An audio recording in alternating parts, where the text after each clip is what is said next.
You want to learn how to be better with the different guns of Valorant. So we're going to start with the classic. The classic is absolutely a spray gun. Even though the spray varies massively, you spray this gun. It's not a tap, tap, tap, tap, tap, tap. Even though it's accurate, you don't tap, tap, tap. That's not what we do here. Unless you're at a really long range, because as you can see, if I go back here and I'm spamming into mid, the spray is so much wider.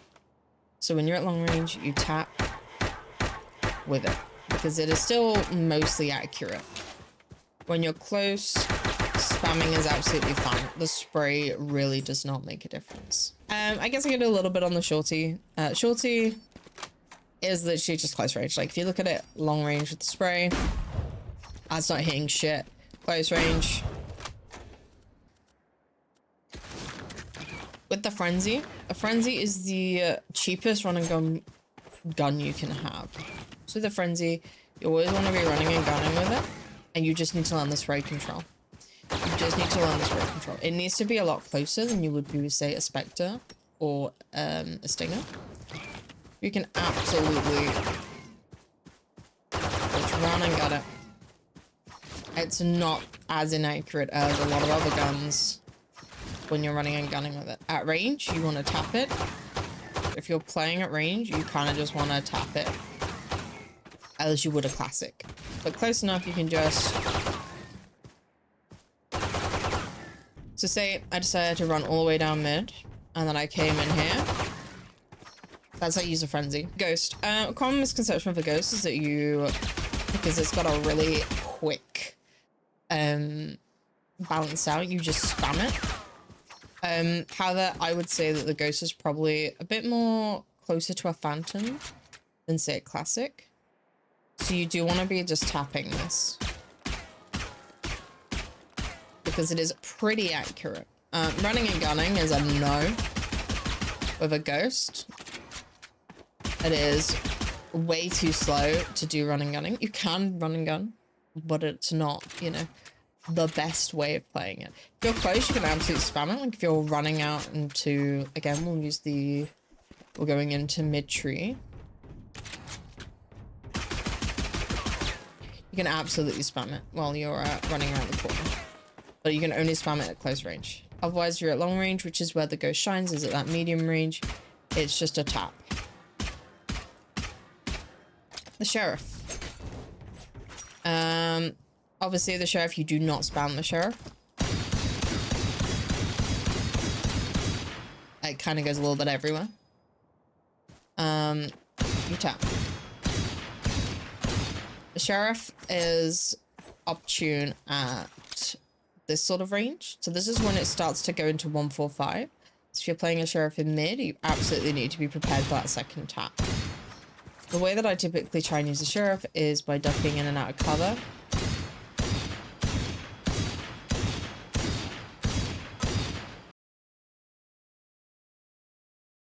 Stinger, no. Y'all know, Stinger is my baby. I love this gun. Stinger is a running gun. It is actually crazily accurate at close range. But oh no, you've got to do it at long range. So this is a burst fire mode. Like even if I hold my button down, there was literally, it's only burst fire. This is perfect if you're trying to take a long range, but at the same time, maybe you would be better with this. If you're going to be trying a long range ADS, you want to start at the waist, and then you will typically drop up and you will end on a headshot. So you'll typically do 3 body shots to 1 headshot if you start at the lower waist, because of the spray of the bullet. Now the Spectre isn't a gun I'm particularly comfortable with. I don't play very well. I don't pretend to, but the Stinger is relatively accurate if you learn the spray patterns. It goes aggressively left, aggressively right. And it's a 1.5, so it's a lot less sporadic than, you know, the other spray and pray guns. But it is also more sporadic when you're running and gunning. So the Stinger hits 3.7. The Frenzy hits is also a 3.7. Whereas this goes to a 4. So the Spectre is less of a run and gun than the other run and gun guns. But it's just as viable if that's the sort of what you're looking for. If you're playing a Spectre into an eco, running and gunning is absolutely going to be your best friend here because the Vandal is so much more sporadic at close range.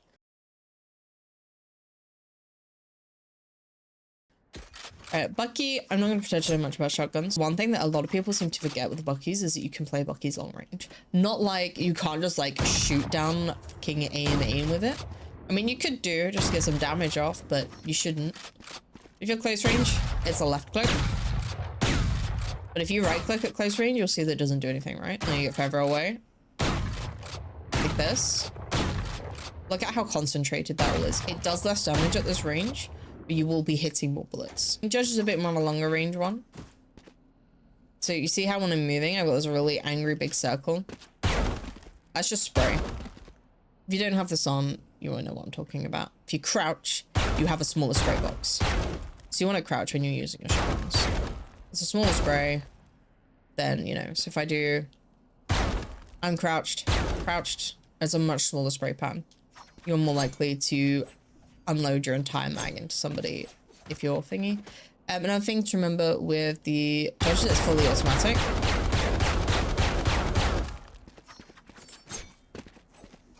Which is why you'll typically see people using it as speed and just coming sprinting at you because it's fully automatic. You can just hold the button down.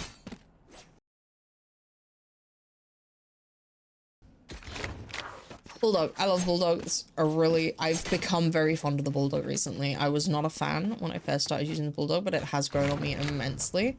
If you ADS and shoot, you are more likely to hit double headshot. Or even a 2-body or 1 headshot. Same as the Stinger, it's a free fire burst, and it is quite accurate long range, 0.39. Unscoped, it's 0.3, so it is more accurate. Non-ADS. But yeah, this is a really good, and it's also quite good for close range. Not so much as a run and gun, because it is, again, a lot more sporadic. But you can absolutely get away with strafe spraying with the Bulldog more than you can other guns. Now, Guardian is my baby. I love this gun. Guardian thrives at long range and ADS. It's basically a Marshall. In the way that if you look at my shooting error, it is completely accurate when you're ADS'd. There is absolutely no bullet spray. Obviously, when you start spraying, you get a little bit more, but it's still more accurate than spraying a Vandal in a burst fire. It's why when people say, oh my god, but when I play Guardian, my shots feel so crisp, it's like, yeah, because you are actually shooting on your set. Even on ADS, it is still a 0.1. The thing to remember the Guardian is that spamming is not the way to go. People ask me how I get away with using a Guardian at close range, and that's just because I know the map. I know I can absolutely wallbang this. I know that I can wallbang this. Although I have more recently become a lot more fond of the Bulldog when it comes to close range maps, such as Bind. Some of Ascent if I'm not on defense. If I'm on defense, I will typically still play Guardian, because you can play like here, you can play here, you can play here, you can play here and here. You know, there's all these places that you can play Guardian on defense that works really well. Now, Phantom. My biggest pet peeve of a Phantom is people ADSing with it. Don't ADS with a Phantom, it's not worth it, because you want to be getting that burst, which is where the Phantom shines. The Phantom shines with that burst. I've been playing Phantom a lot more, specifically for this reason, so I can come in and I can go, oh yeah, this is how you learn to use the guns. But yeah, Phantom's a really good run and gun. You'll see a lot of people commenting on it. It's not as accurate running and gunning as, say, a lot of other things. You'll also find that it'll be a lot easier to spray to get your dead zones and get that one accurate bullet than it is a Vandal. With the Vandal, it is less accurate than a Guardian as a Phantom when ADS'd. And it is less accurate than a Phantom when non-ADS'd by 0.05. It's not a noticeable amount, but you might notice it a bit if you are consistently playing Phantom and then you play Vandal. Because it pays off the one-shot headshot. Definitely not a run and gun. A Vandal has more time between bullets, which means that your dead zones can be feeling a little bit sporadic. You can still dead zone with a Vandal, but it just may not feel as clean. And it's a lot different in how long you have to hold your shooting key than to, like, a Phantom, for example.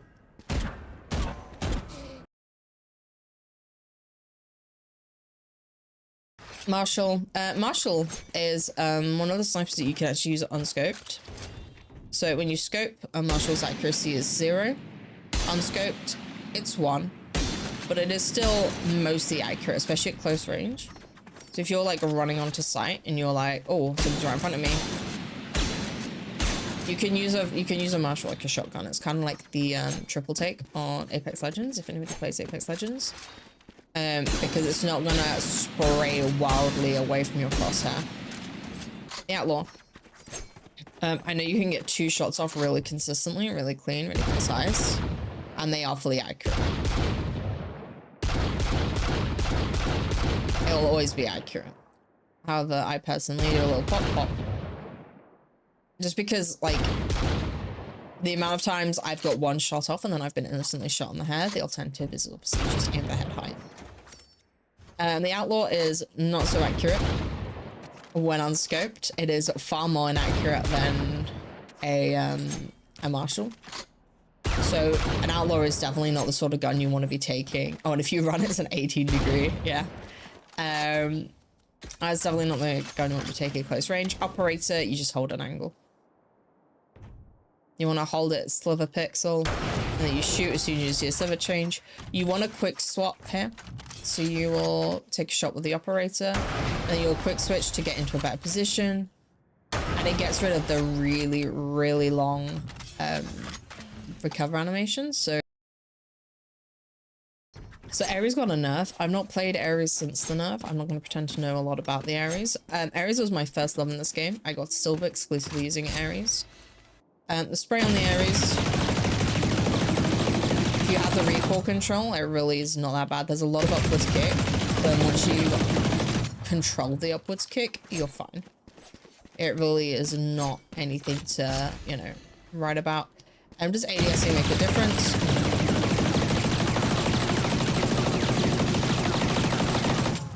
ADSing genuinely does not make a difference with the Ares or the Odin. It is absolutely a copium thing, as our lovely Odin abuser Boob has confirmed for us. You're trying to shoot at range, you can absolutely get away without the Ares. If you're clearing angles with the Ares, you want to be crouched, zoomed in, and you want to pre-fire corners. When you're playing it with one of the machine guns, you absolutely want to be pre-firing corners before you take them. Odin is basically the same. It has a lot of upwards kick. But if you can control it, you're fine. So what's this? Because it steadily gets higher. ADS. The recoil actually goes up quicker when you ADS, but it's the same as with the Ares. You want to crouch swing angles. And yeah, that's your TLDR of all the different guns in Valorant. I hope that was a little bit helpful. If not, I apologize.